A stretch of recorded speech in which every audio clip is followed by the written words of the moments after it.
Hello, and welcome back to Storytime with Eric Zimmer.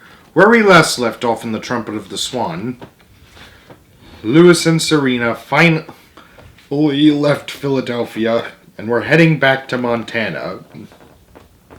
Freedom at last. I wonder how everybody's going to react when they see Louis finally returning home. We're about to find out. You ready? All right. Let's begin.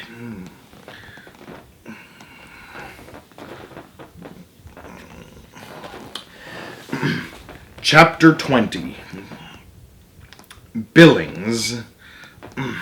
Sorry. On a bright, clear day in January, Louis and Serena came home to the Red Rock Lakes. From among the thousands of waterfowl, they quickly found the members of their own families, their fathers and mothers and sisters and brothers. It was a noisy homecoming. Everybody wanted to say hello at once. Coho, coho, coho! The wanderers were home at last. Louis's father, the old cob, made a graceful speech, rather long but sincere. Louis raised his trumpet and played, "There's no place like home, home, home, sweet home."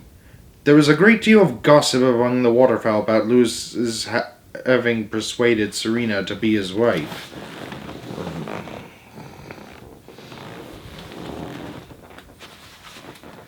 Everybody congratulated the happy couple, and all the brothers and sisters of Louis and Serena gathered around and looked at Louis's possessions. They were much impressed by his worldly goods. They liked the life-saving medal, and they loved the sound of the trumpet, and they were eager to see the money in the money bag. But Louis did not open the bag. Instead, he took his father and mother to one side. They all three stepped out on shore, where Louis slipped the money bag off his neck and, with a bow, handed it to the old cob. $4,420.78. Then Louis took his slate and wrote a note to the owner of the music store in Billings so his father would have something to show him when he got there. The note said, "To the storekeeper of Billings, enclosed, please, find $4,420.78. It will pay you for the trumpet and the damage to the store. Sorry about the inconvenience this has caused you." The old cob was not able to count money, and he was not able to read, but he took the money bag and the slate and hung them around his neck. He felt sure he could now pay his debt for the stolen trumpet. "I shall go," he said to his wife. "I shall redeem my honor. I shall return to Billings and the scene of my crime. A great city teeming with life." "We've heard that before," remarked his wife. "Just take the money and the note and beat it for Billings as fast as you can go. And when you get there, for heaven's sake, be careful. The owner of that music store has a gun. He will remember that the last time he saw Swan coming at him, he got robbed. So watch yourself. You're on a dangerous mission." "Danger?" said the old cob. "Danger?" "I welcome danger and adventure. Danger is my middle name." "Really? I'd risk my life to redeem my honor and recapture my sense of decency. I shall pay my debt and blot out the foul mark that sullies my good name. I shall rid myself forever of the shame that comes from thievery and wrongdoing. If you don't stop talking," said his wife, "you won't get to Billings before the store closes." "You are right as usual," replied the cob. He adjusted the money bag and the slate for flight. Then he took off into the air and headed towards the northeast, flying fast and high. His wife and son watched him until he faded from view. "What a swan," said his wife. "You have a good father, Louis. I hope nothing happens to him. To tell you the truth, I'm worried." The old cob flew fast and far.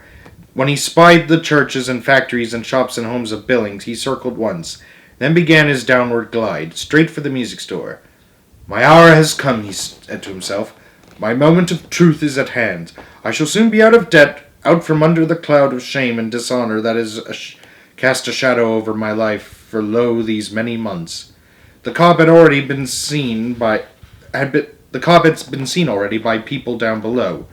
One of the salesmen in the music store was standing by the front window looking out.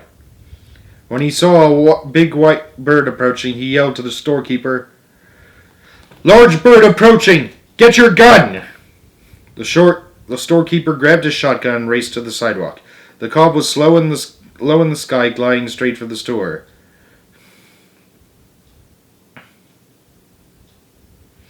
The storekeeper raised his gun. He fired both barrels in quick succession. The old cob felt a twinge of pain in his left shoulder. Thoughts of death filled his mind. Looking back, he saw a bright red drop of blood staining his breast. But he kept going, straight for the storekeeper. The end is near, he said to himself. I shall die in the performance of duty. I only have a few moments remaining to live. Man in this folly has given me a mortal wound. The red blood flows in a steady trickle from my veins. My strength fails, but even in death's final hour I shall deliver the money for the trumpet. Goodbye, life. Goodbye, beautiful world. Goodbye, little lakes in the north. Farewell, springtimes I have known with their passion and adore. Farewell, loyal life and loving sons and daughters. I, who am about to die, salute you. I must die gracefully, as only a swan can.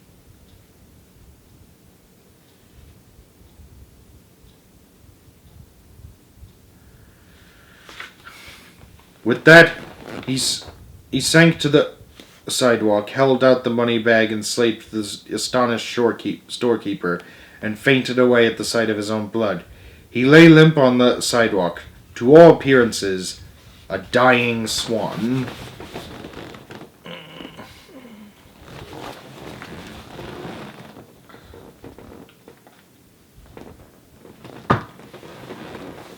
A crowd quickly gathered. "What's this?" exclaimed the storekeeper, bending over the bird. "What's going on here?" He quickly read the note on the slate. Then he tore open his money bag and began pulling out $100 bills and $50 bills. A policeman hurried to the scene and started to hold the crowd back. "Stand back," he shouted. "The swan is wounded. Give him air." "He's dead," said a little boy. "The bird is dead." "He's not dead," said the salesman. "He's scared." "Call an ambulance," screamed a lady in the crowd. A small pool of blood formed under the neck of the old cob. He seemed lifeless. Just then a game warden appeared. "Who shot this bird?" he demanded. "I did," said the storekeeper. "Then you're under arrest," said the warden. "What for?" asked the storekeeper. "For shooting a trumpet or swan. These birds are protected by law. You can't pull a gun on a wild swan." "Well," replied the storekeeper, "you can't arrest me either. I happen to know this bird. He's a thief. He's the one you should arrest. He's been here before, and he stole a trumpet from my store." "Call an ambulance," cried the lady. "What's that you've got in your hand?" asked the policeman. The storekeeper quickly stuffed the money back into the money bag and held the bag and the slate behind his back. "Come on, show it to me," said the cop. "I want to see it too," said the warden. "We all want to see it," cried a fellow in the crowd. "What's in that bag?" The storekeeper sheepishly handed the money bag and the slate to the game warden. The warden stood straight, put on his glasses, and read the note in a loud voice. To the storekeeper Billings. Enclosed, please. Fine $4,420.78. It will pay you for the trumpet and the damage to the store. Sorry about the inconvenience this has caused you. At the mention of the sum of money, the crowd gasped. Everyone started talking at once. "Call an ambulance," screamed the lady, for the third time. "I have to take that money to the station house," said the policeman. "This is a complicated case. Anything that involves money is complex. I will take the money and keep it safe until the matter is decided." "No, you won't," said the game warden. "The money is mine." "Why?" asked the policeman. "Because," replied the warden. "Because what?" asked the policeman. "Because the law says that bird is in my custody. The money was on the bird, therefore the money goes to me until this is settled." "Oh, no, you don't," said the storekeeper angrily. "The money is mine. It says so right here on this slate. The $4,420.78 is mine. Nobody's going to take it away from me." "Yes, they are," said the policeman. "I am." "No, I am," said the game warden. "Is there a lawyer in the crowd?" asked the storekeeper. "We'll settle this matter right here and now." A tall man stepped forward. I'm Judge Ricketts, he said. I'll decide this case. Now then, who saw the bird arrive? I did, said the salesman. Call an ambulance, cried the lady. For the fourth time. I saw the bird too, said a small boy named Alfred Gore. Okay, said the judge. Describe what happened, exactly as you saw it. The salesman spoke first. Well, he said, I was looking out the window and saw a swan approaching. So I hollered. The boss got his gun and fired, and the bird fell to the sidewalk. There was a drop or two of blood. Did you notice anything special about the bird? Asked Judge Ricketts. He carried money, replied the salesman. You don't often see any money on a bird, so I noticed it. All right, said the judge. Now we'll let Alfred Gore tell us what he saw. Describe what you saw, Alfred. Well, said the little boy, I was very thirsty, and so I wanted to go to a candy store to get something to drink. Just tell us what you saw, please, Alfred, said the judge. Never mind how thirsty you were.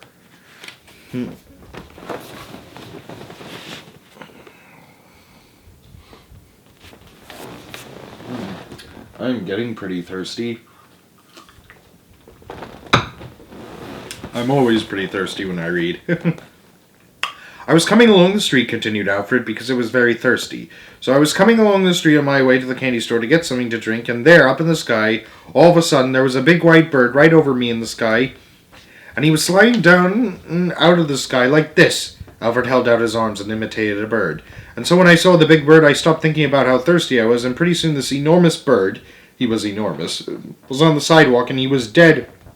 And there was blood all over everything, and that's what I saw. Did you notice anything special about the bird? Asked Judge Ricketts. Blood, said Alfred. Anything else? No, just blood. Did you hear a gun? No, just blood, said Alfred. Thank you, said the judge. That will be all. Just then a siren started wailing. An